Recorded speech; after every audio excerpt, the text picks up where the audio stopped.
Oke, rekan-rekan, saya mau bagikan tentang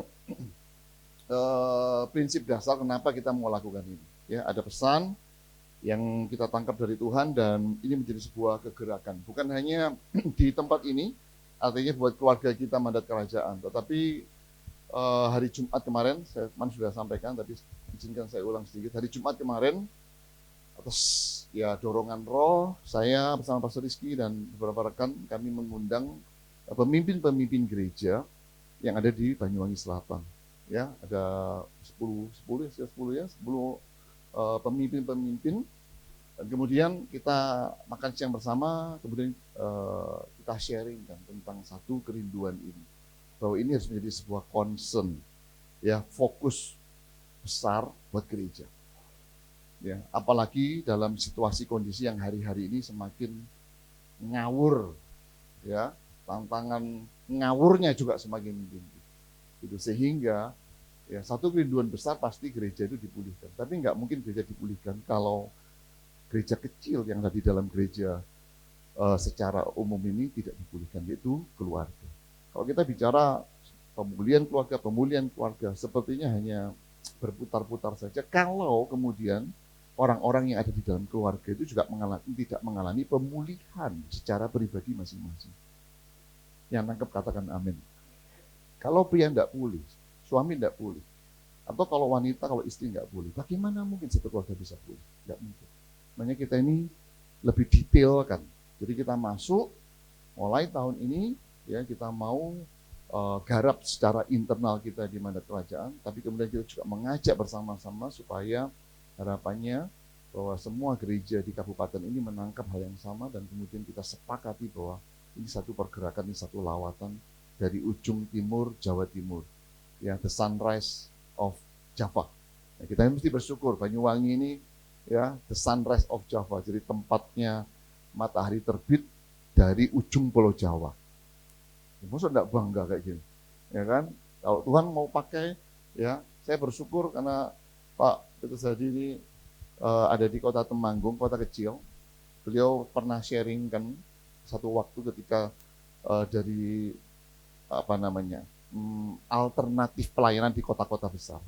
Tapi ketika Tuhan kemudian tanam di sebuah kota namanya Temanggung, kota kecil, ya, di Jawa Tengah. Siapa yang baru pertama kali dengar kota Temanggung? Tolong angkat tangan. Baru pertama kali dengar kota Temanggung? Oh, Anda semua sudah tahu kota Temanggung? Oh, ya, bagus. Ya, lumayan terkenal. Tapi itu kota kecil, ya. Beliau pernah saksikan bahwa ketika dalam ketaatan saja untuk tinggal di situ dan kemudian ditanam Tuhan di situ.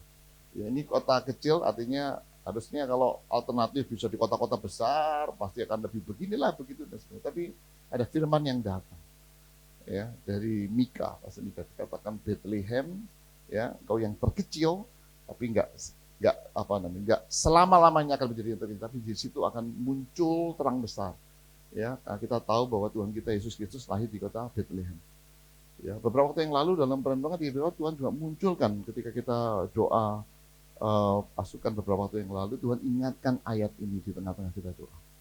Ketika Tuhan mau ada lawatan yang terjadi dari kota Banyuwangi. Sama-sama B. Bethlehem dimulai dari huruf B, Banyuwangi juga dimulai dari huruf B. Amin. Dari Banyuwangi kota yang kecil ini, ya, kiranya Tuhan juga akan berkarya, ya, satu lawatan besar pemulihan pria, pemulihan wanita. Yang antusias katakan amin. Oke. Maximize manhood atau kedewasaan pria yang maksimal. Next, visi kita nantinya sesuatu yang kita mau tuju, ya, goal kita adalah pria yang maksimal. Katakan maksimal. Maksimal di mana, Pastor Rudi? Apakah hanya maksimal di ranjang? Wah, ada anak kecil di sini. Apa-apa, ya. Apakah hanya maksimal di ranjang? Tidak, saudara. Tapi secara holistik kehidupan, secara keseluruhan kehidupan kita mau menjadi pria yang maksimal, ya. Sehingga kita berkata adalah mesti apa? Sebelum maksimal pasti ada proses yang disebut sebagai pemulihan. Katakan pemulihan. Pagi tadi ketika bangun, ya, persiapan dan sebagainya, mandi lebih tepatnya, saya dapat satu kata, seperti Tuhan berikan impresi satu kata, yaitu kata evaluasi. Izinkan bahwa ini juga menjadi satu kata yang kuat buat masing-masing kita, khususnya sepanjang tahun ini. Dengan segala kerendahan hati kita mau tangkap evaluasi. Katakan evaluasi. Kita mengevaluasi segala sesuatu yang ada di hidup kita. Kita mengevaluasi keluarga, hubungan suami istri. Kita mengevaluasi hubungan orang tua anak. Kita mengevaluasi. Ini bukan hanya bicara tentang gereja, saudara. Tapi kita bicara tentang pribadi kita masing-masing. Itu kita mesti mengevaluasi. Ya, supaya apa? Kalau mau maksimal, nggak mungkin kita tinggalkan kata evaluasi. Karena evaluasi itu kita mesti merendahkan diri, ya, check and recheck. Semua kondisi hidup kita ini seperti apa hari ini. Kalau ada sudah on track, puji Tuhan. Tapi kalau kemudian sedang keluar, ada hal-hal yang kemudian menjadi tidak maksimal, kita ini mesti mau dievaluasi. Katakan evaluasi. Pasti mulai dengan kata pemulihan.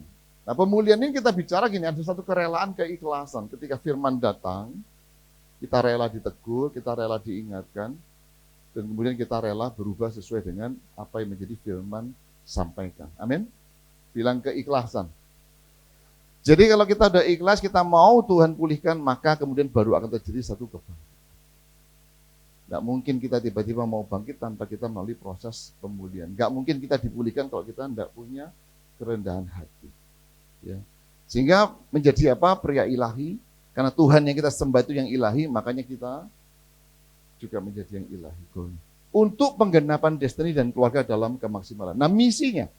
Jadi Tuhan beri agenda 3 tahun, 3 kali dalam setahun, semua laki-laki berkumpul bersama-sama menyembah Tuhan dan bergerak menuju kedewasaan yang maksimal. Dan ini dimulai hari ini. Katakan ini dimulai hari ini. Artinya kita mau genapi saja apa yang Tuhan suruhkan. Ini. Setahun, nanti ada firman ya, yang akan menjadi dasar. Kita akan lakukan 3 kali. Pria. Jadi dimulai dari hari ini. Maka akan ada pertemuan yang kedua dan pertemuan yang ketiga. Dalam kreativitas nanti Tuhan akan pimpin seperti apa. Karena nggak selalu seperti begini. Bisa jadi nanti pria-pria kumpul bersama, kita dolan ke pantai sama-sama. Yang setuju katakan amin. Ya, oke. Kalau sudah dolan-dolan kok aminnya lebih kenceng. Ya, oke, ini kemudian kita akan lihat quote yang pertama begini. Ini quote-nya dari Edwin Louis Cole. Menjadi laki-laki adalah masalah kelahiran. Betul? Ya, kita nggak bisa minta kan, gitu. Tapi artinya gini, bersyukurlah menjadi laki-laki. Boleh nggak ngomong kanan kirinya? Bersyukurlah kamu laki-laki. Adalah masa kelahiran. Ini penetapan Tuhan. Tetapi menjadi pria sejati adalah masalah pilihan. Pria sejati adalah kata lain dengan pria maksimal. Oke? Ini quote yang pertama dari Edwin Louis Cole. Izinkan kemarin dalam perenungan Tuhan kasih quote yang kedua. Ya, RL ini siapa? Ya sudahlah begitu. Ya. Saya mau katakan begini. Kemarin Tuhan taruh di hati begini, makanya saya tulis. Menjadi sekedar, katakan sekedar. Kalau hanya menjadi sekedar laki-laki, itu masalah kelahiran. Sekedarnya memang. Gitu, betul nggak? Ketika Tuhan ciptakan kita, jadi satu tubuh, maaf kata, punya penis, sudahlah laki-laki. Sekedar laki-laki.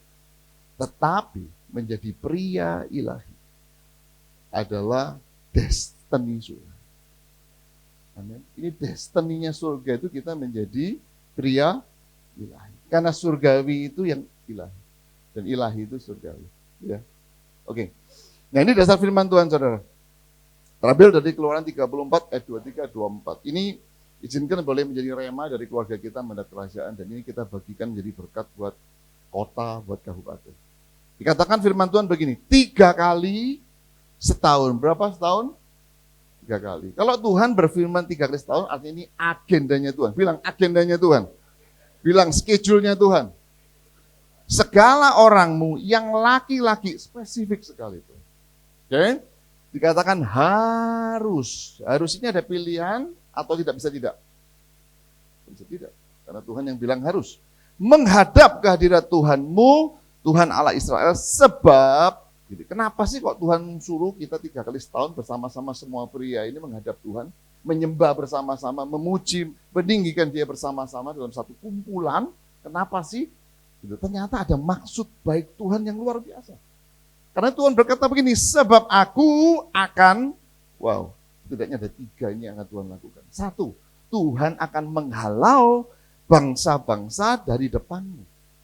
Konteks pada waktu ini firman, ini kan bicara tentang peperangan dengan bangsa-bangsa. Tapi hari ini kita peperangan, ya pastinya bukan melawan bangsa-bangsa, betul, melawan ego kita, lawan gengsi kita, lawan roh-roh jahat Yuda dan sebagainya. Tapi ada banyak yang menghalau tantangan, masalah yang muncul dan menahan berkat-berkat yang Tuhan mestinya anugerahkan buat kita.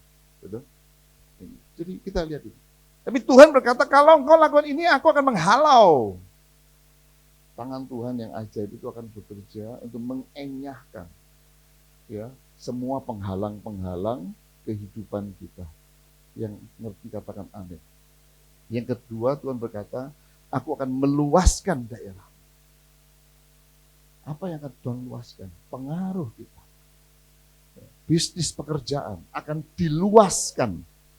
Amin. Siapa yang rindu bisnisnya diluaskan? Siapa yang rindu pekerjaan ditambah-tambahkan? Amin. Siapa yang rindu keluarganya kemudian juga ditambah-tambahkan? Tapi jangan menambah istri. Ya, anak bertambah-tambah, haleluya. Ya, yang satu jadi 2 dan seterusnya. Yang ketiga dikatakan tiada seorang pun yang akan mengingini negerimu. Ini ajaib sekali. Kita tidak bisa mempengaruhi orang yang lain, betul? Tapi Tuhan itu yang bisa menjamah hati orang-orang yang lain. Makanya dikatakan tiada seorang pun yang akan mengingini. Artinya ini perlindungan Tuhan. Ini proteksi Tuhan. Tuhan akan bekerja untuk menjamah orang-orang untuk blessing kita.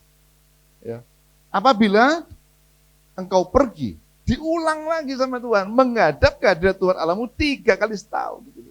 Pengulangan itu berarti sesuatu yang penting buat Tuhan. Amin.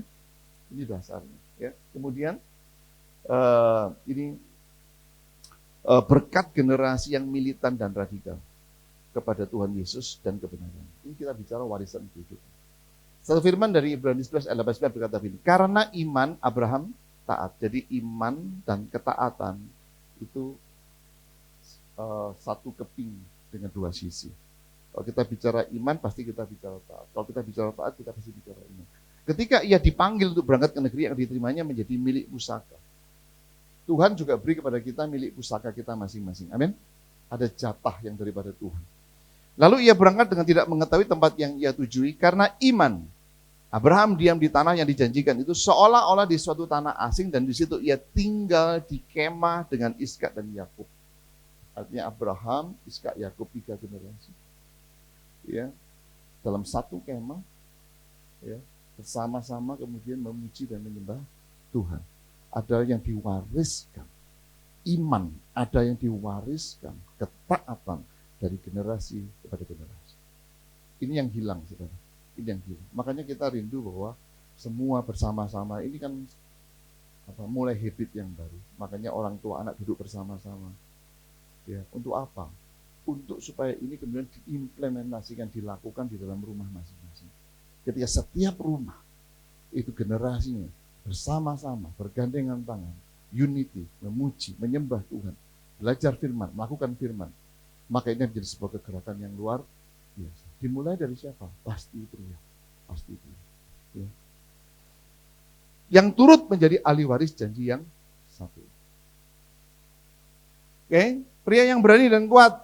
Artinya gini, pria apa? Yang berjaga-jaga, yang berdiri dengan teguh dalam iman, yang bersikap sebagai laki-laki dan tetap kuat. Ini akan kita sharingkan pada periode pertemuan kita yang akan datang. Ya, karena apapun yang kita lakukan, lakukanlah dengan kebaikan dan kasih. Ini terjemahan dari firman Allah yang hidup. Ya, sebagai pria, oke, ketika kita melakukan kita didorong Tuhan untuk melakukan kebaikan dan kasih. Mula-mula pasti dalam keluarga. Ya. Holy life, holy hand. Ya. Karena itu aku ingin supaya di mana-mana orang laki-laki berdoa dengan apa? Menadakan tangan yang suci, tanpa marah dan tanpa berselisih. Check and recheck. Pagi ini sudah diingatkan. Evaluasi. Katakan evaluasi. Supaya lebih mantap bilang kanan kirinya. Evaluasi. Evaluasi bro. Kanan kirinya. Evaluasi bro. Oke. Oke. Kalau hari ini situasi apa yang sedang kita hadapi, keluarga masing-masing Anda yang tahu. Masing-masing. Betul? ya, tapi dikatakan tangannya mesti suci, holy hand, ya, menjadi holy life. Dikatakan tanpa marah. Apa sih ada marah di antara kita? Masih ada marah? Masih ada perselisihan di antara kita? Cek kanan kirinya. Masih ada marah nggak di antara kita? Nah, kalau bapak sama anak cek-cekan kan enak gitu. Ya, yang cekcok jadi cocok. Ya, dari cekcok jadi cocok. Ya. Oke, ya. Kita selesai. Ya, sebentar kita mau belajar dari hambanya. Ini kita percaya bahwa Tuhan yang akan melimpahkan kasih karunia. Belajar firman, tangkap baik-baik prinsip-prinsip. Nanti hambanya juga akan menyampaikan beberapa mungkin kesaksian. Ya, tapi hal yang penting juga, ya, setelah itu kita mau berdoa bersama-sama. Ya, karena ketika kita lakukan itu, ya, maka sesungguhnya tangan Tuhan akan bekerja dengan kuat. Ya, yang rindu untuk dipulihkan bilang amin yang kuat. Haleluya. Mari silakan.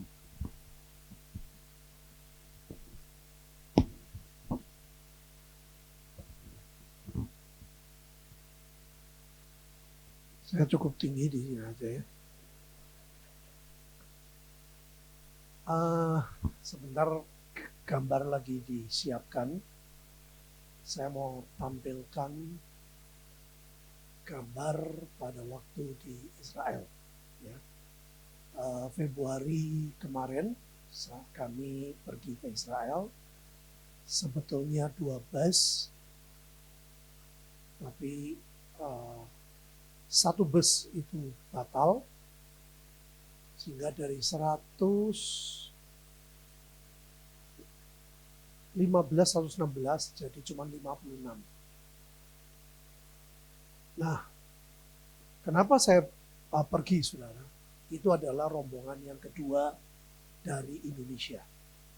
Yang pertama Pak Bambang Nursena bulan Januari, dan Februari itu rombongan kami.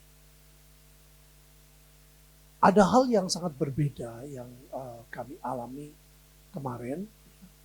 Itu adalah kepergian kami yang ke-14 kali ke Israel. Jalan-jalan sih semua ramai, saudara. Ya. Kadang-kadang berita yang kita tonton di medsos kita itu berbeda jauh dengan kenyataan.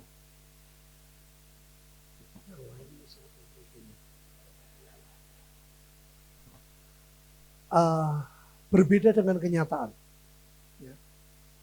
Jadi saya tuh bersyukur saya punya beberapa teman, sampai Pak Bambang, dan ada mesianik di sana, dan saya cek and recheck. Ternyata tidak seperti yang kita dengar. Dan waktu kita doa, ajaib, saudara, Tuhan itu bicara. Saya kenal istri saya ya, jadi Toto dia bilang, nanti di City of David aku akan berikan ini, nanti di Kana aku akan berikan ini. Saya nangkep, saudara.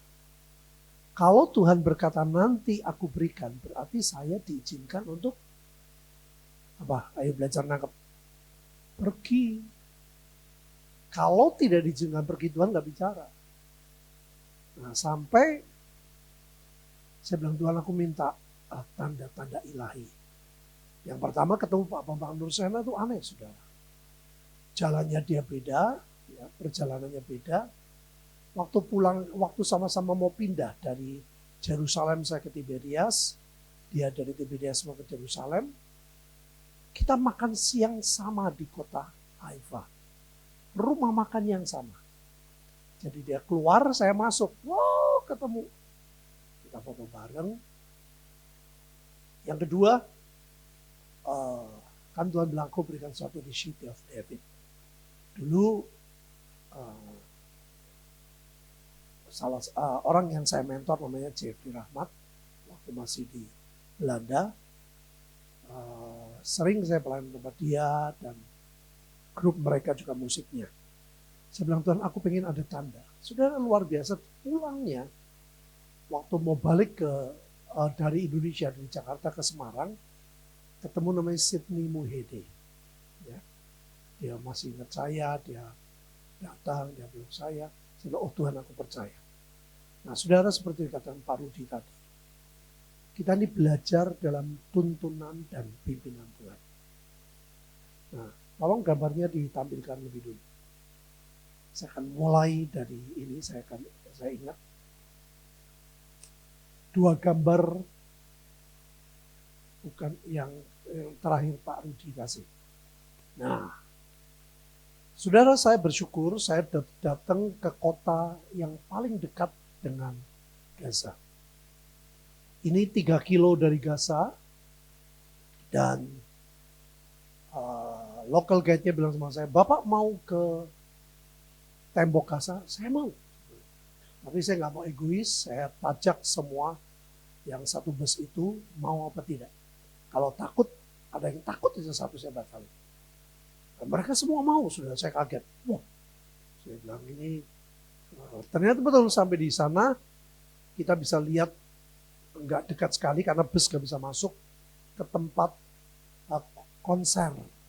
konser yang banyak orang dibunuh. Dan saya dengar suara bom sekali, saudara. Pak Bambang bilang, Bapak kalau pengen dengar suara bom, biasanya dalam satu hari itu 1 kali minimal Israel ngebom ke Gaza. Betul, sudah baru sama-sama duduk, kayak petasan gede, sudah, ya, sampai getar loh ininya, tanahnya. Ya, saya menyaksikan bagaimana keadaan seperti itu. Nah, yang menarik, pada waktu ke Sderot, saya melihat sebuah pemandangan yang tidak pernah saya lihat selama ini di Israel. Pria-pria berkumpul untuk berdoa. Ini nggak pernah saya lihat sebelumnya. Ini adalah kantor polisi yang dihancurkan Hamas. Dan perjalanan kami lewati itu banyak sekali jalan-jalan yang rusak karena dilewati tank Israel untuk masuk daerah Gaza. Nah, saya kaget, saudara. Saya tanya kepada local guide, ngapain mereka? Setiap hari sudah mereka berdoa. Minta supaya orang-orang yang ditawan itu dikembalikan. Ini nggak pernah saya temukan di masa-masa yang dulu. Terus kalau orang Indonesia kan paling seneng kalau ada pipis time, saudara. Ya. Ada waktu untuk pipis, itu biasa kalau kita berhenti, bukan cuma pipis tapi belanja. Itu Indonesia itu biasa gitu. Senangnya berhenti, belanja, pipis, udah jadi satu. Saudara, saya dari dulu nggak pernah lihat kalau di tempat-tempat istirahat, orang bawa Alkitab, orang bawa Talmud, membaca, saya nggak pernah. Ini sampai anak-anak sekolah, mereka lagi baca Talmud. Saya tanya sama Pak Bambang, kenapa begini? Oh iya. Sejak kapan? Sejak 7 Oktober. Nah, saudara, sebetulnya inilah keterlambatan kebangkitan pria Israel. Saudara dan saya adalah Israel yang rohani. Yesaya 60 pertama kali ayat ditulis, bangkitlah menjadi terang. Kenapa? Karena kegelapan meliputi. Pak Bambang menjelaskan kepada saya, itu sebetulnya ayat untuk bangsa Israel pada waktu Yesus lahir. Mereka imamnya bangkitnya telah. Hanas dan Kayafas itu menjadi imam, saudara, pada waktu itu. Tapi mereka tinggal di bait Allah, hatinya tidak di bait Allah. Sehingga sorga itu sulit bicara sama mereka berdua. Harusnya sorga bicara, mereka berdua yang melanjutkan kepada bangsa Israel. Terpaksa Tuhan bangkitkan siapa? Yohanes Pembaptis. Itu pun gak siap. Saudara tahu dia dari mana? Begitu Yohanes Pembaptis masuk penjara, hilang imannya. Dia bilang, apakah aku harus menunggu juru selamat yang lain? Bayangin, saudara. Itu menyakitkan hati Tuhan. Makanya hari-hari ini tuh yang paling bahaya adalah apa? Orang kecewa. Mengapa janji Tuhan tidak terjadi, belum terjadi, sebetulnya bukan tidak terjadi. Dan cara Tuhan menggenapi ini yang saudara harus belajar. Caranya tuh belum tentu seperti cara kita berpikir. Sangat kita, kadang-kadang kita banyak nggak ngerti.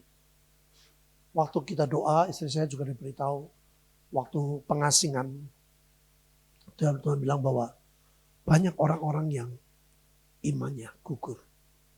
Seperti Yohanes Pembaptis. Sampai Tuhan ngomong apa? Waktu Yohanes Pembaptis di penjara. Orang yang lahir di dunia, gak ada yang lebih hebat dari Yohanes Pembaptis. Tapi dalam kerajaan sorga, Yohanes Pembaptis terkecil. Masa itu, saudara, di mana iman sedang gugur, itu iman kita paling kecil. Jadi pada waktu saya melihat ini, saya bertanya kepada Pak Bambang, kepada Mesianik, kepada local guide. Saya jadikan satu seperti puzzle. Mengapa terjadi seperti ini? Saudara, ceritanya begini. Saudara tahu panitia konser itu siapa? Saya kaget, saudara. Ternyata adalah orang-orang Yahudi Ortodoks. Mereka lepas ya pakaiannya, artinya yang biasa hitam-hitam itu mereka lepas, mempersiapkan acara konser. Konsernya tuh sore, saudara. Itu hari Sabat. Bapak Ibu ingat ya, peristiwa Yom Kippur, perang Yom Kippur, 6 Oktober, 50 tahun yang lalu, 73. Kemarin 7 Oktober 2023, persis 50 tahun. Ternyata Hamas itu mapping Israel. Makanya kalau kita Israel yang rohani tidak mapping musuh yang mapping kita. Ini hari ini salah satu mappingnya tuh kita belajar tentang maximize manhood. Kita mesti mapping, evaluasi. Saudara tahu Hamas itu mapping.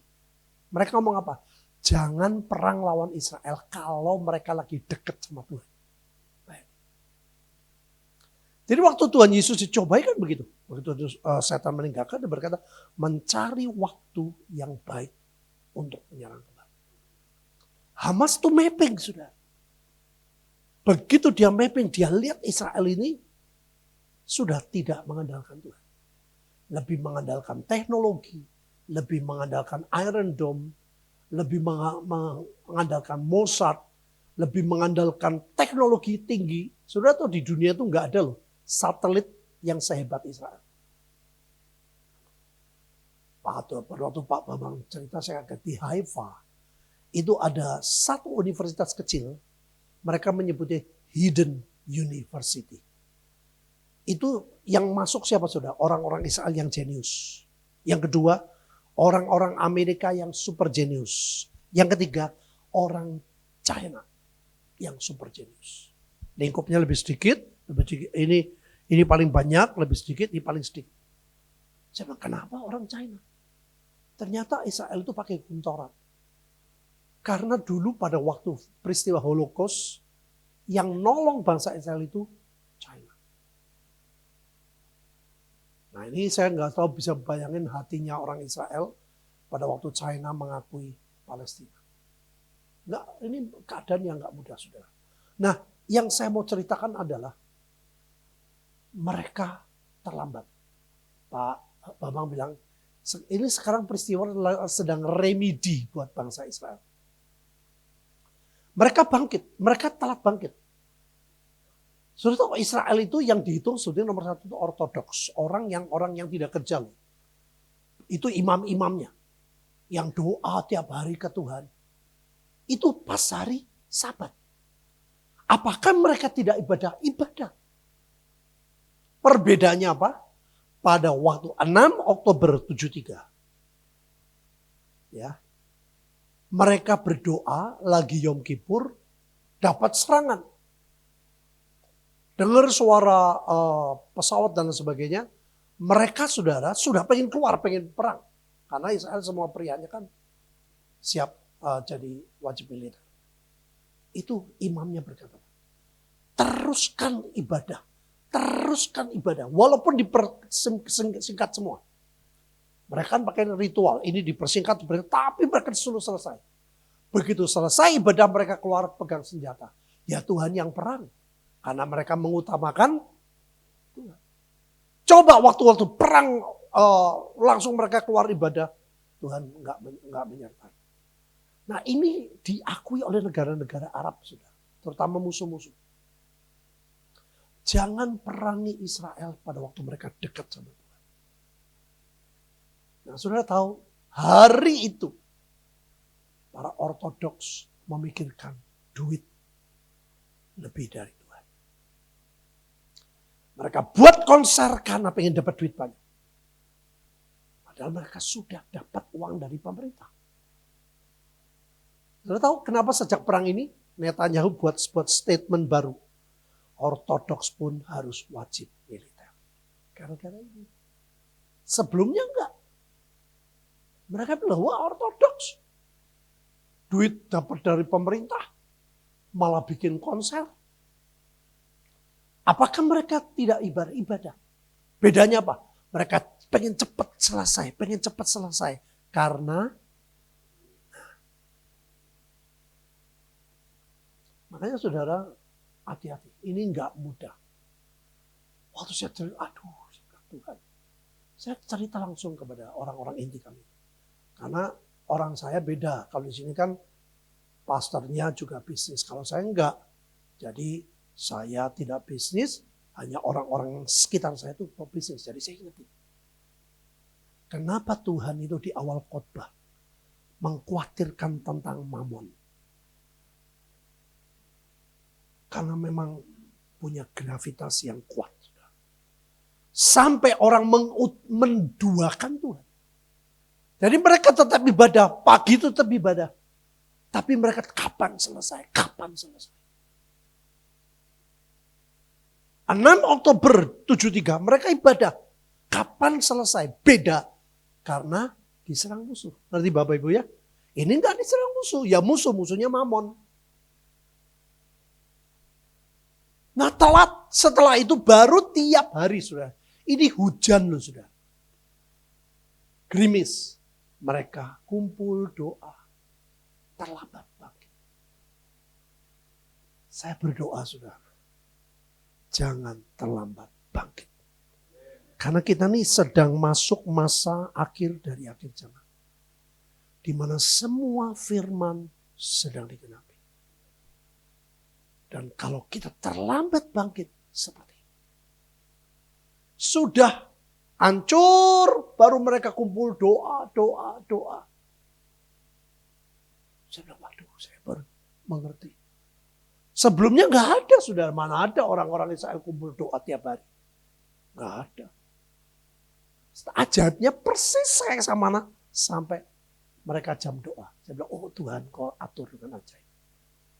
Ya. Oke, sekarang masuk kepada PPT.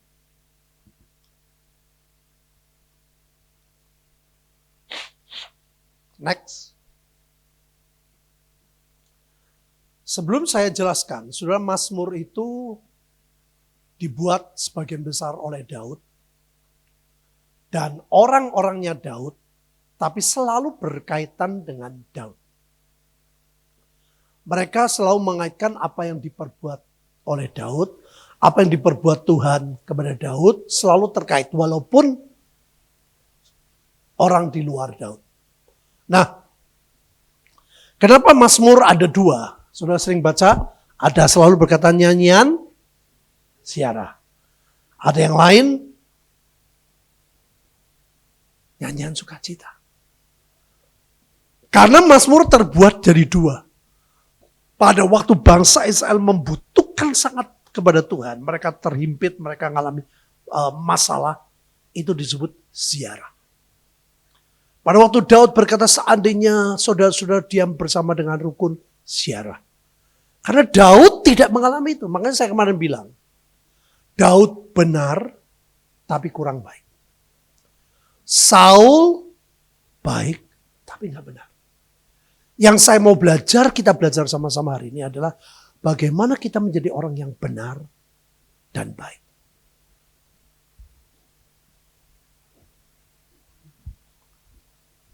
Saudara pemazmur berkata, ya ini berarti tidak sedang mengalami sukacita.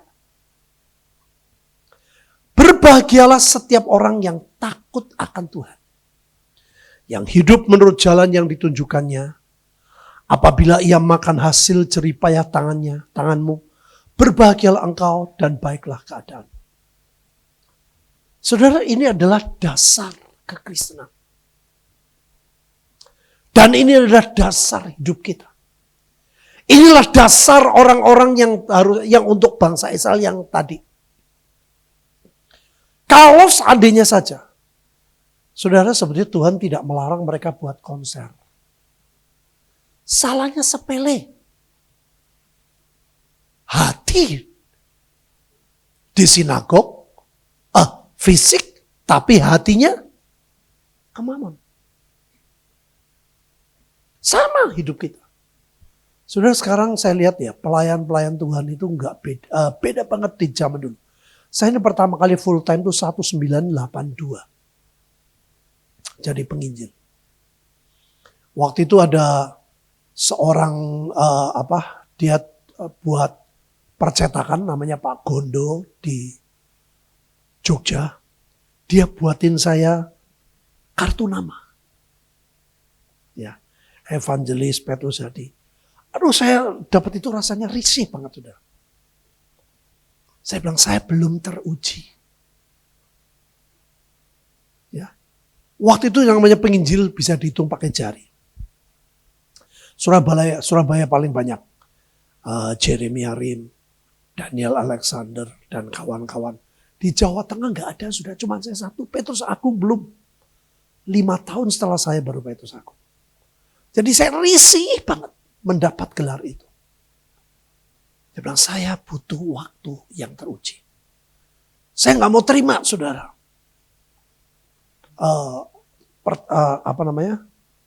Kartu nama itu. Saya bilang, Pak, jangan. Saya belum siap. Saudara, itu harusnya menjadi sebuah landasan di hidup kita. Kalau kita mau pelayanan, mau sungguh-sungguh di pihak Tuhan, ya sepenuhnya seperti tadi. Nggak boleh main-main. Oh, saya nggak full time kok. Saya cuman Kristen. Saudara, kita nih sama ditonton orang. Kalau saudara sedang nggak benar, musuh mapping hidup saudara. Dia nggak bakal nyerang kita kalau kita lagi dekat sama Tuhan. Waktu kita jauh dari Tuhan, waktu hati kita cenderung condong ke Mammon, condong ke dunia, saudara, setan tahu.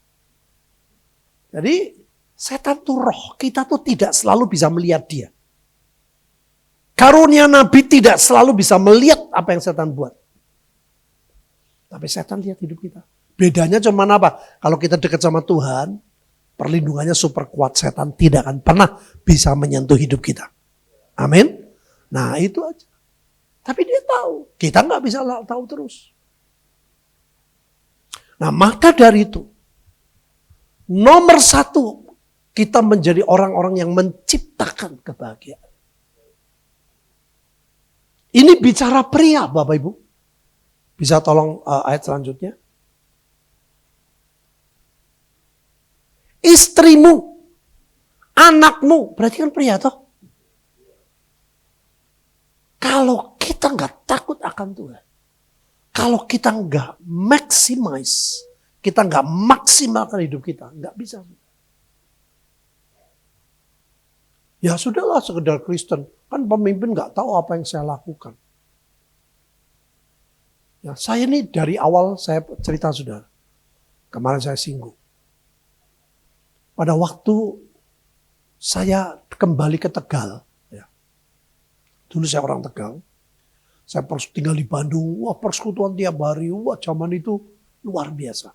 Di Tegal nggak ada persekutuan, jadi saya memulai dengan ibu saya, dengan adik-adik saya, dengan teman baik, 7-8 orang.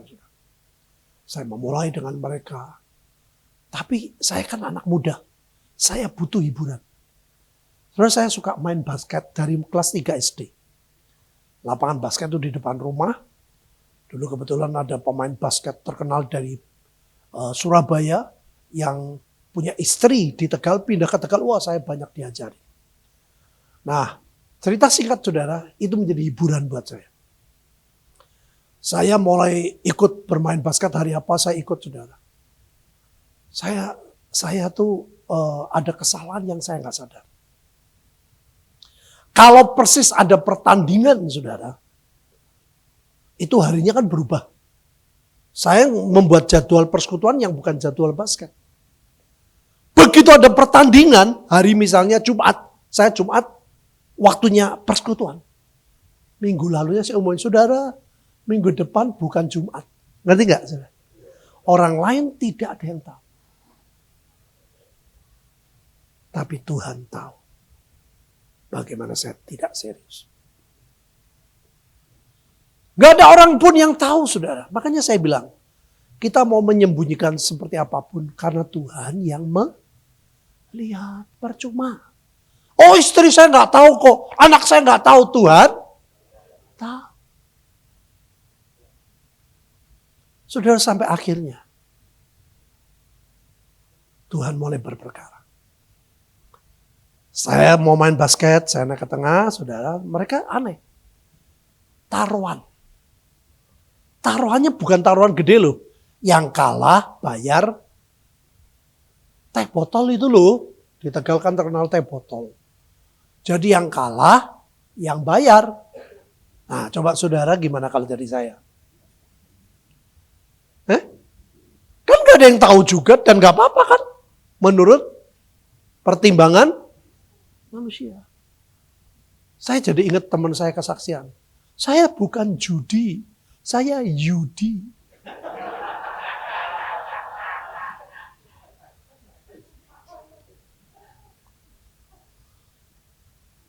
Terus ada yang temannya jawab, iya, makanya kamu gak bisa masuk surga, maksudnya yorga. Waduh saudara, saya bimbang, sungguh saudara. Dan betul loh, saya terpaksa ke pinggir, saya cuma lempar-lempar bola. Rasanya sedih, karena main basket itu yang menyenangkan kan tim. Itu kelihatan loh orang yang egois, itu sifatnya kelihatan saudara. Ya, yang bisa berteman, yang tahu saya bakal lari ke sana, lempar ke itu menyenangkan sekali buat saya, sebuah tim. Nah, saya pelayanan pun saya nggak pernah sendiri, saya tim. Tim nomor 1 saya adalah keluarga. Setiap mau pergi, saya bilang Vincent, Victor, Grace, doain papa minggu depan mau ke sini. Saya bilang, lupa kok lama banget. Nah, pokoknya kita saling menguatkan. Ini tim nomor 1 saya. Nah, saudara, cerita singkat, bener loh. Akhirnya nambah. Selain minuman, duit. Kecil saudara waktu itu. Nah, ada waktu itu orang dari Bandung, dia buka pabrik sapu di Tegal. Bawa 2 anaknya kembar. 2 anaknya itu pemain basket Jawa Barat. Jadi 3 orang sama papanya, tambah 2 orang, 5 kan basket. Siapapun grup di Tegal gak ada yang bisa menang. Saudara, saya waktu itu sudah memutuskan, sudahlah saya gak ikut basket, saya pulang. Jadi gak ada hiburan buat saya, saudara. Nah, itu seringkali ada harga yang harus kita bayar. Menyedihkan sekali. Saudara, ajaib dengan kedatangan 2 orang ini, kan kalah terus, saudara. Mereka tahu saya ini ada satu anugerah ya, saya bisa kalau ngedek orang, bisa jaga orang tuh saya bisa kuat sekali, saudara. Sampai di Jogja saya dulu jadi pemain basket Jogja juga begitu. Saya bisa pegang orang, ya. Karena aneh saudara, saya kalau lihat itu nggak lihat bolanya, lihat perut. Kalau perut kan nggak berubah-berubah. Kalau bola berubah. Nah, ini pemain basket pasti ngerti. Saya pegangnya lihatnya perut. Jadi nggak mau keganggu sama bola sama badan, lihatnya perut terus. Saya bisa megang orang. Saudara, Tuhan itu ajaib. Pada waktu saya sudah meninggalkan, ya saya tidak ikut taruhan. Akhirnya tuh orang, sejak ada orang ini taruhannya gede. Karena gengsi mereka, wah kok kurang ajar nih 3 orang Bandung masa kita kalah terus. Sudah akhirnya mereka ingat saya. Dia datang ke rumah saya, nama saya sendiri. Jit, yuk kita basket. Enggak. Saya bilang, saya udah gak basket lagi.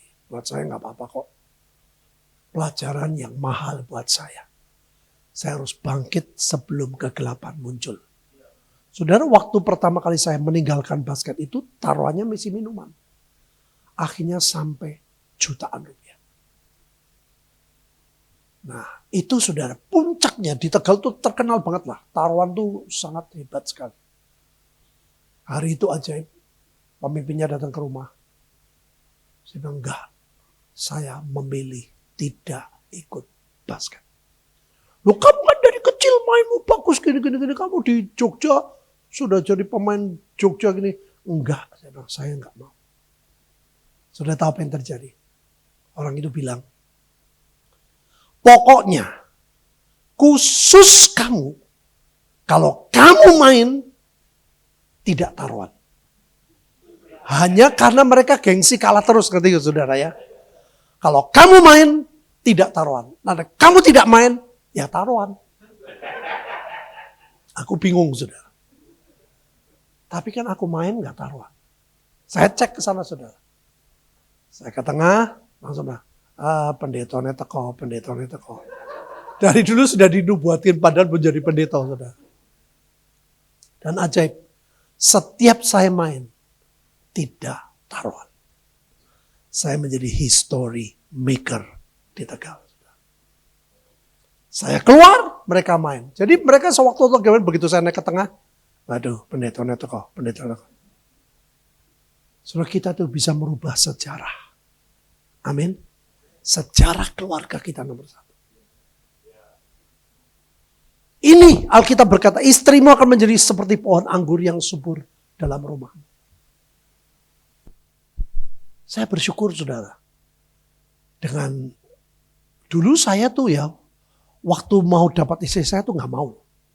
Yang saya bilang tuh, saya begitu tahu jodohnya Cirebon, saya kalau kebaktian sightseeing saudara ya, nyari mapping. Sing mengkilap di gitu, saya muter-muter saudara. Betul ada satu cantik banget. Ojo ngomong-ngomong baik bojoku lo ya. Tinggi dhuwur, aduh, wah saudara. Ajaibnya orang itu deket sama adik saya yang perempuan. Sama-sama di Jakarta, di Muardi. Adik saya ikut persekutuan, dia ikut. Waduh, wayu nemeni. Ya kecantol lah saya saudara. Nah, ada tanda bukti apa ini? Jangan separnya, jangan nyala dulu ya. Saudara tuh aneh. Itu orang ya, rumahnya persis di depan rumah Ibu Linda istri saya. Coba bayangin, makanya Bu Nani guyonan. Petrus jadi itu Pekalu. Kotanya bener Cirebon, jalannya sama, jalan Pekalipan. Nomor rumahnya keliru. Dulu saya gak mau saudara. Saya punya kriteria gini. Semua daging lah. Saya pernah ngomong sama anak saya nakal kok. Vin, golek nyonya. Sing ayu, sing gini. Kenapa apa? Nah, sifat orang bisa berubah. Nek raina orang kan orang bisa berubah. Ngawur tenan saya saudara. Ya toh? Nah, sifatnya orang kan bisa diajari berubah. Nek body kan rada angel saudara. Ojo cerita lo ya. Nah, cerita tak mandek saya ini aku tak pun. Itulah pria dunia kayak gitu. Untung saudara begitu saya bertobat, ajaib Tuhan pertemukan, bukan selera, tapi seleranya Tuhan. Saya baru tahu sekarang, istri saya itu menjadi pendoa yang luar biasa. Dia tuh sering pengasingan, saudara. Betul-betul di kamar hanya jam 6 sore makan. Pembantu kasih makanan kayak dikasih di depan kamar, nanti keluar ngambil, makan, taruh di luar. Itu sering. Dan tiap pengasingan selalu ada pernyataan-pernyataan Tuhan. Dan itu menguntungkan buat saya. Gereja bakal begini, Tuhan mau begini, awas hati-hati. Ada banyak Tuhan berbicara waktu pengasingan. Indonesia itu begini, kamu jangan kaget. Nanti yang bakal jadi presiden sudah dikasih tahu. Oh, jangan perhatikan caranya. Gini sudah saya. Oh, terima kasih. Dan disitulah saya tahu, saudara.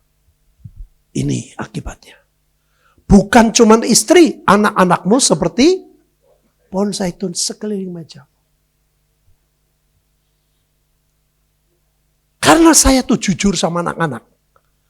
Saya bersyukur anak-anak saya jujur. Pak, aku senang sama ini, Pak. Wahyu, Pak.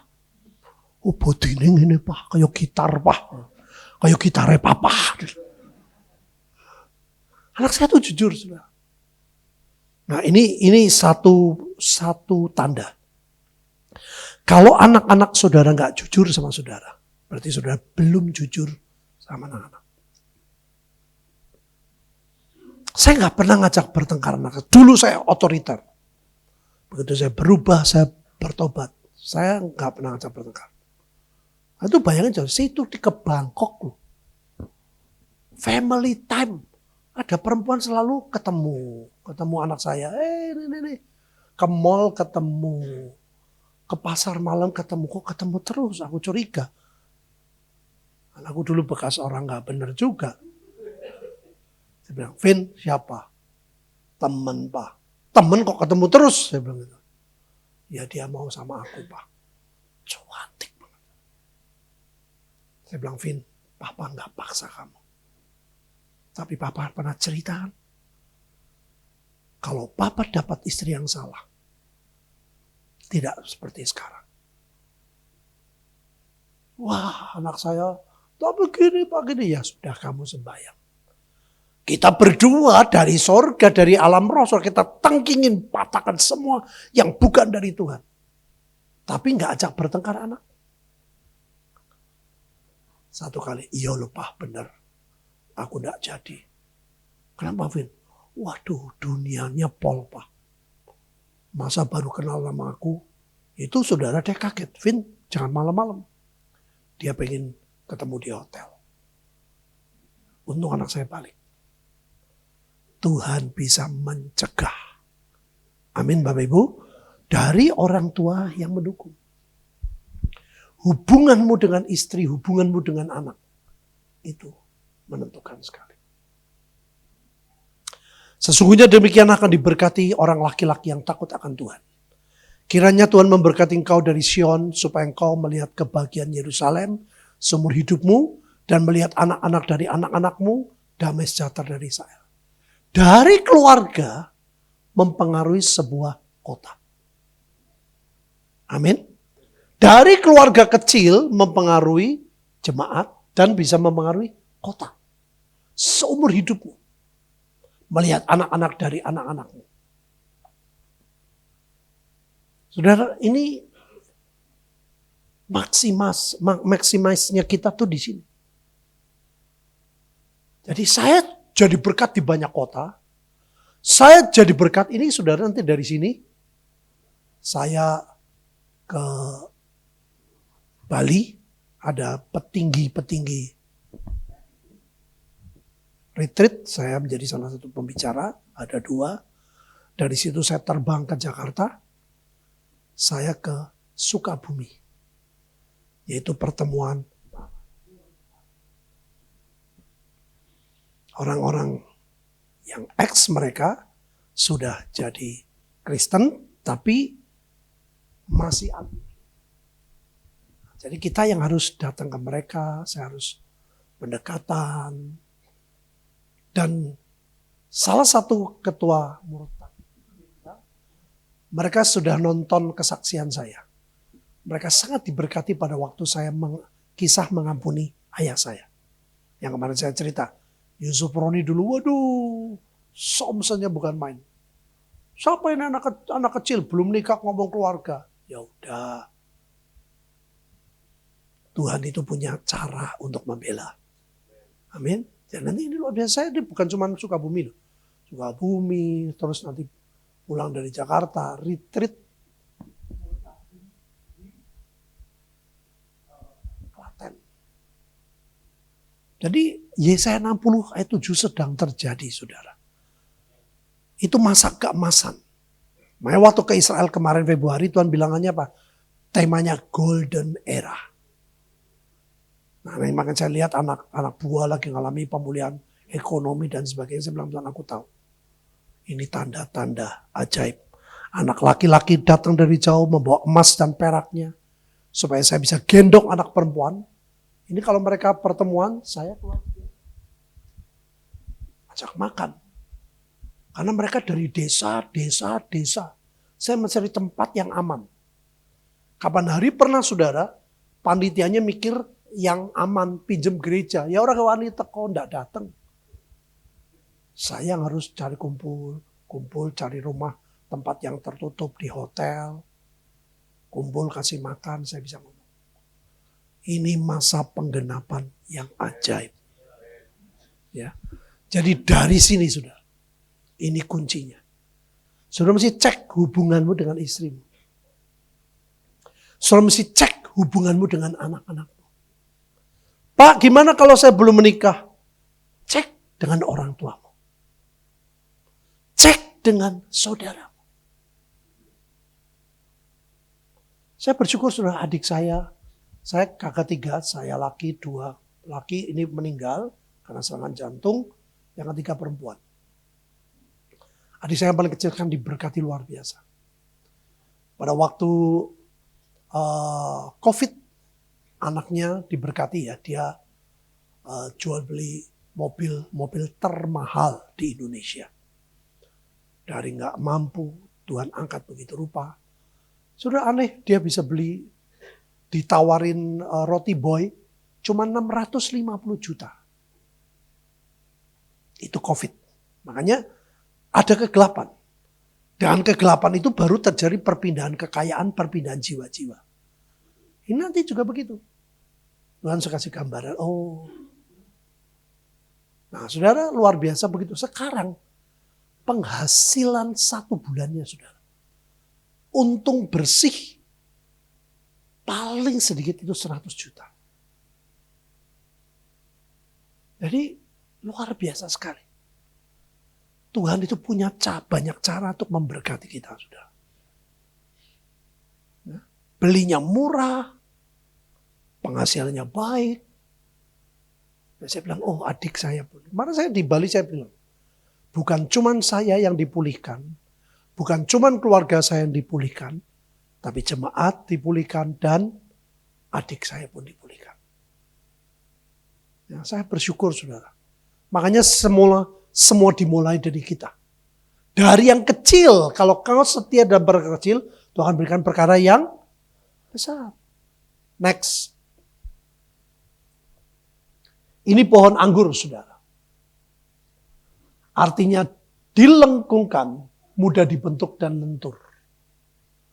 Saudara, kalau engkau takut akan Tuhan, istrimu akan nurut, saudara.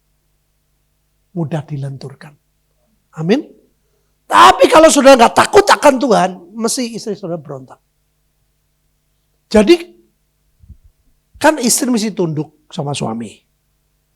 Suami harus mengasihi.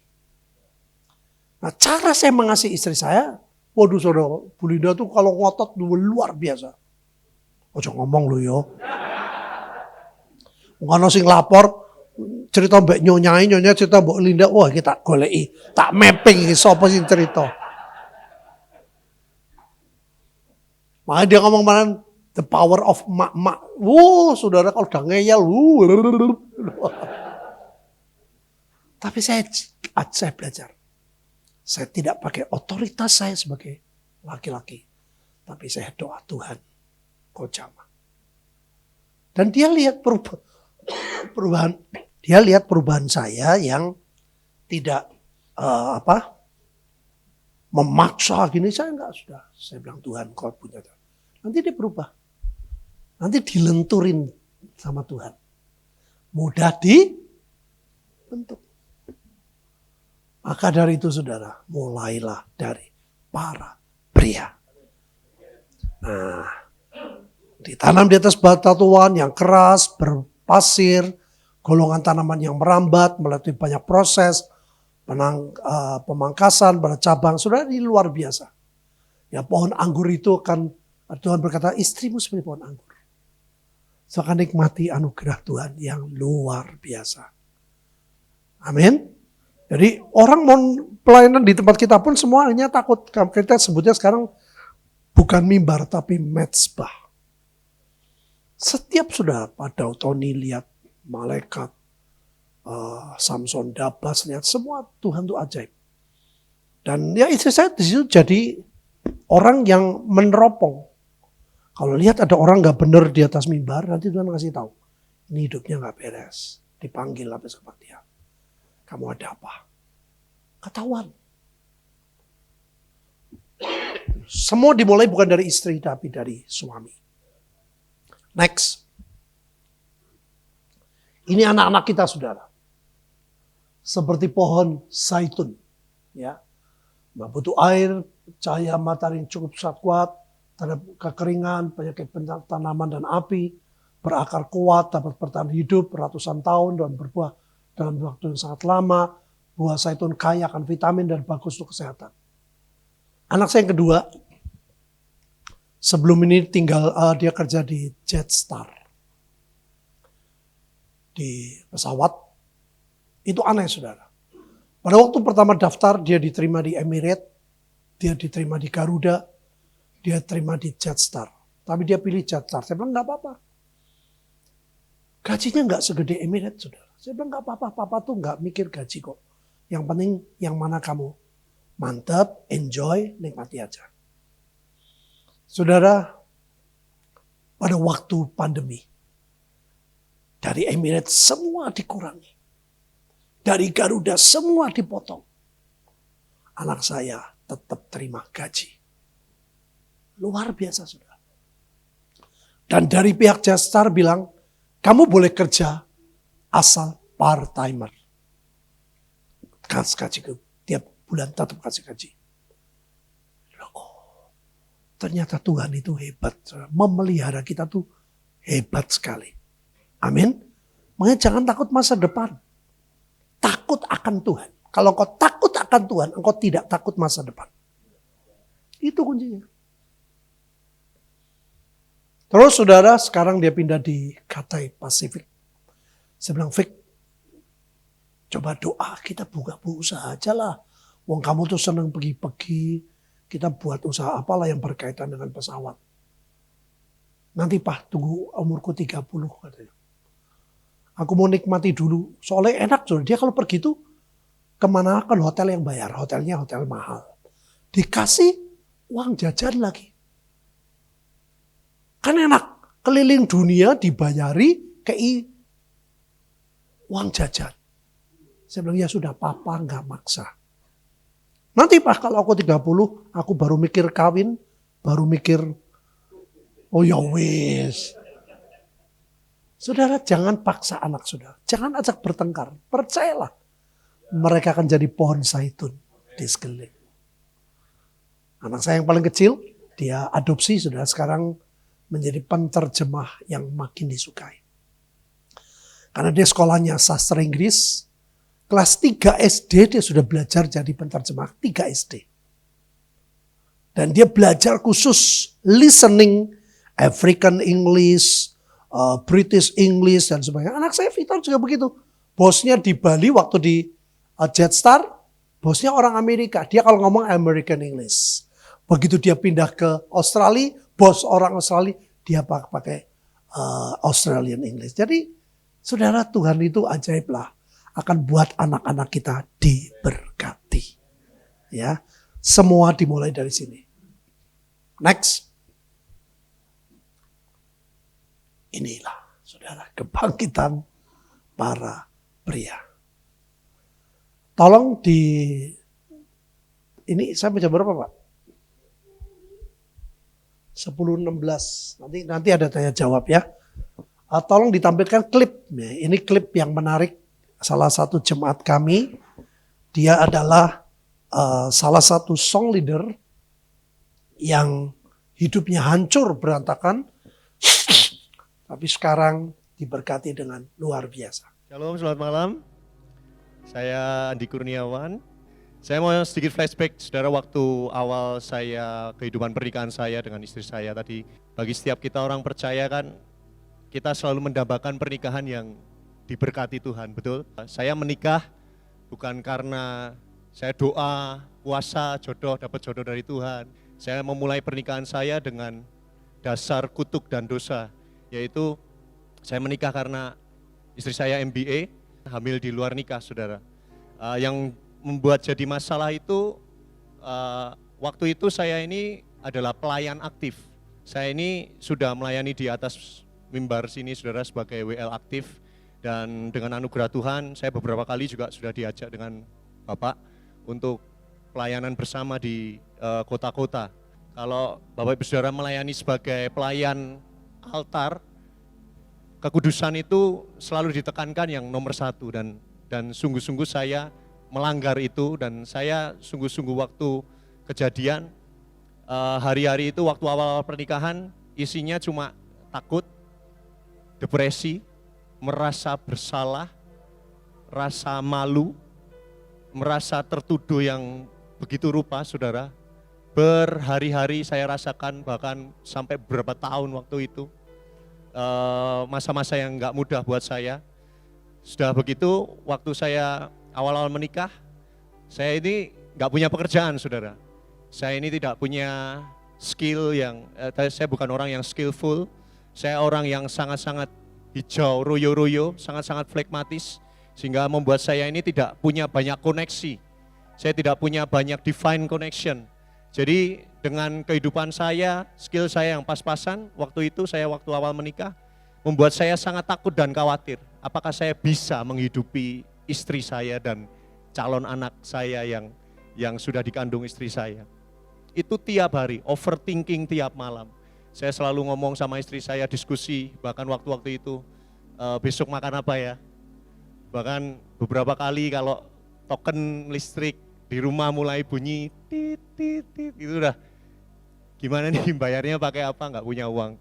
Karena waktu itu istri saya kebetulan kan juga bekerja di resepsionis di sekolah, tapi karena kejadian ini akhirnya istri saya memutuskan untuk resign dari sekolah, karena mempertimbangkan nanti apa kata orang gitu loh. Masa pegawai sekolah Kristen Shekinah hamil di luar nikah, mau jadi apa nih sekolah gitu kan. Sebenarnya dari pihak yayasan memberikan pilihan untuk istri saya tetap stay waktu itu. Miss Meta memberikan ngomong ke istri saya, boleh kok tetap stay, nanti gimana lah caranya, yang penting kamu tetap di sini supaya kamu ada pekerjaan.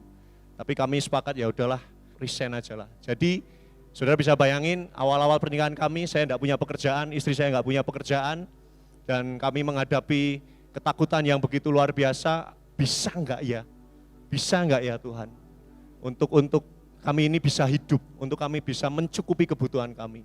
Bahkan satu kali saya mendapat cobaan, anak kami yang pertama itu sempat sakit, belum genap umur setahun itu kena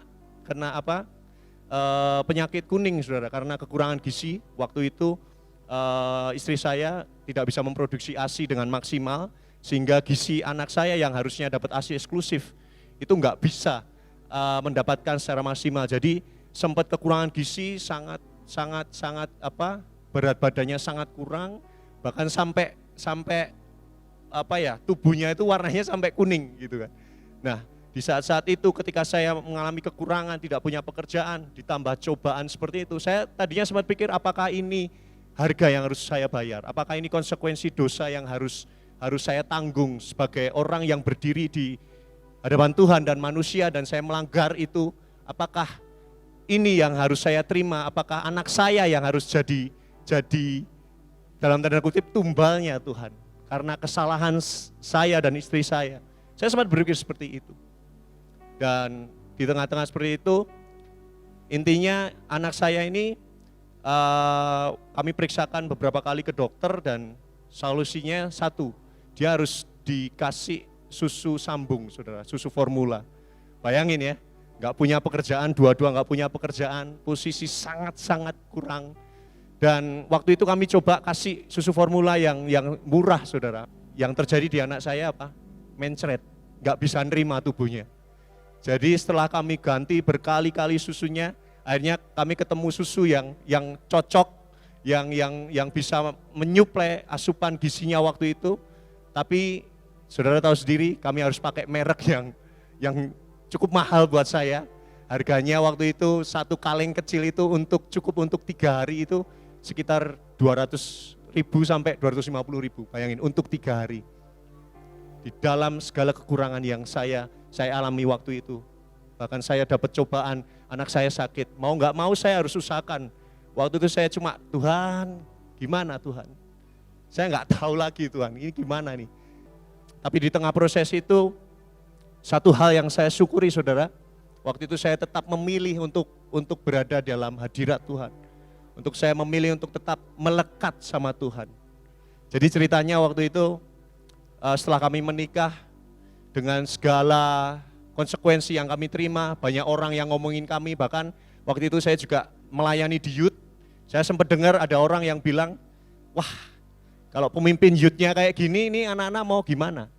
Bahkan ada beberapa orang tua yang sampai melarang anak-anaknya untuk ibadah gara-gara kalau Nino masih melayani di youth, jangan harap anak saya mau ibadah di sana. Saya dapat tekanan yang seperti itu, makanya waktu itu kami sepakat, saya dengan istri datang ke Ibu Linda. Saya bilang sama Ibu, Bu, boleh nggak saya berhenti dari pelayanan? Saya nggak pelayanan, Bu, tapi tenang kok, Bu, saya tetap berjemaat di tempat ini. Walaupun waktu awal-awal saya sama istri saya udah kepikiran mau kabur, yuk pindah gereja aja lah. Ya malunya gimana ya saudara, bayangin. Udah pelayanan, diajak bapak ke luar kota, udah ikut, istilahnya banyak orang ngerti. Saya sebagai WL, taunya wah hidup kudus-kudus, ternyata hamil di luar nikah. Waktu itu saya ngomong sama Ibu, Bu, saya boleh enggak berhenti dari pelayanan. Tapi saya bersyukur saya punya pemimpin yang memberi saya kesempatan, yang membuat saya ada sampai hari ini, menikmati kemurahan Tuhan, kebaikan Tuhan. Waktu itu Ibu langsung bilang, enggak Nok, kamu tetap melayani di atas mezbah. Walaupun waktu itu saya tetap punya pilihan untuk saya merasa bersalah, untuk saya tidak menerima uluran tangan Tuhan melalui Ibu Linda waktu itu. Saya bisa menampik tangan Tuhan untuk saya tetap berkukeh dengan ego saya, dengan harga diri saya, dengan rasa malu saya bisa, sangat-sangat bisa. Tapi saya bersyukur saya membuat keputusan yang sangat tepat waktu itu untuk saya tetap, walaupun waktu itu saudara dengan muka tembok saya tetap berdiri di sini, menyanyi buat Tuhan, memimpin pujian buat Tuhan. Walaupun awal-awal tuh saya, aduh ini orang, karena saya sadar pasti waktu itu udah banyak orang tahu lah apa yang saya perbuat gitu. Itu sangat-sangat tidak mudah. Tapi saya mau saksikan saudara, ketika di tengah intimidasi, di tengah ketakutan, di tengah semua yang iblis coba untuk lemparkan dalam kehidupan saya, rasa bersalah, berdosa. Tapi ketika saya tetap memilih, berjuang untuk tetap nempel sama Tuhan. Hari ini saudara, saya menyaksikan betapa baiknya Tuhan.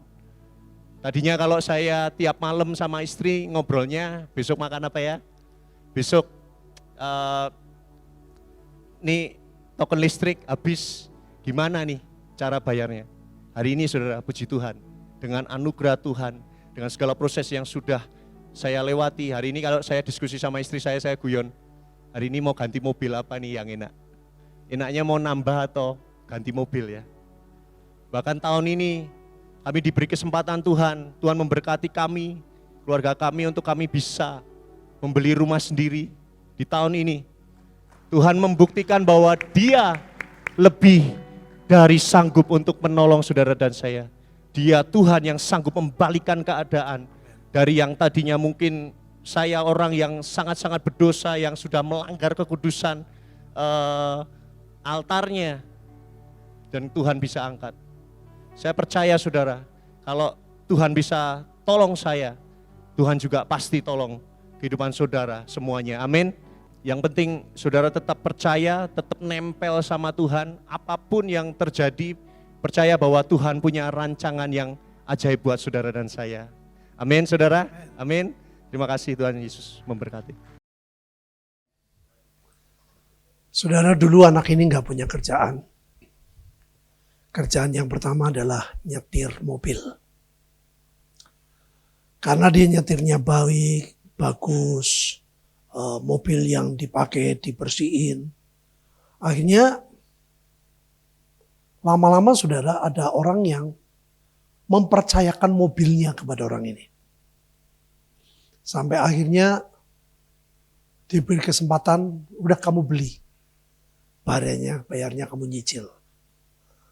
Jadi sekarang dia punya mobil sendiri, dia nyetir sendiri, dan ada orang yang memberkati lagi saudara. Jadi orang rebutan. Mobilku dipakai. Lucu ya saudara ya. Dari perkara kecil. Sampai akhirnya orang rebutan untuk mobilnya dipakai dia. Kalau ada orang sewa, udah pakai mobilku aja. Nah karena orang-orang rebutan, dia hanya bingung saudara. Hanya dikasih kerjaan yang lain. Kalau tidak, waktu nyetir. Nah cerita singkat sekarang dia sudah beli rumah. Sudah punya mobil. Tuhan merubah kutuk jadi berkat. Ya. Jadi kalau dipikir saya bilang heran ya, aneh sekali. Maka dari itu saudara dimulai dari hidup kita. Dan kesaksian ini apa ya? Waktu kesaksian saudara, orang-orang dari Jakarta di mana-mana, orang kan banyak yang streaming. Waduh, mereka diberkati. Mereka bilang bahwa aku tidak sejelek Nino. Aku percaya Tuhan pun bisa merubah hidupku. Kutuk berubah jadi berkat. Ya, jadi nomor satu saudara, kemarin saya katakan Tuhan itu ya, kalau kita minta ampun, benar-benar minta ampun, itu nggak mencoret saudara. Kalau mencoret itu kesalahannya saudara mesti kelihatan, tapi dihapus. Nah itulah, jangan ngomong oh ini dosa kecil, dosa gede, semua minta Tuhan hapus. Kecil dicoret tetap kelihatan. Mending minta dihapus. Dimulai dari mana? Keseriusan hidup kita. Bayangin kalau semua pria seperti ini. Kalau semua pria seperti ini. Awalnya dia gak mau kesaksian saudara. Dia kesaksian pagi. Ada orang yang salah ngerti loh. Kok sombong sih? Ganti mobil sombong. Saya bilang ini orang yang hatinya gak benar. Bayangin cerita dari awal saudara. Guilty feeling itu gak gampang. Waduh Tuhan gak belum mengampuni. Tuhan masih benci saya. Kondisinya seperti itu. Dan hari-hari ini jemaat kami sedang mengalami banyak seperti ini. Saudara. Ada orang namanya Happy. Orangnya lucu, memang senangnya ketawa. Dia dulu gak punya kerjaan. Dia selalu ikut doper naik gunung. Karena fisiknya kuat. Dia ikut ke doper, dia bawa barang. Aneh sekarang sudah. Tahu-tahu ada orang dari luar kota, dari Jakarta, yang mempercayakan dia ternak ayam. Aku punya mantap sama kamu. Waduh aku gak punya pengalaman, gak apa-apa. Sudah luar biasa. Akhirnya sekarang ribuan ayam jadi punya dia. Jadi waduh saya bilang Tuhan luar biasa. Tuhan sedang pulihkan segala sesuatu. Jangan terlambat bangkit. Ya, kita mau break dulu, kita doa.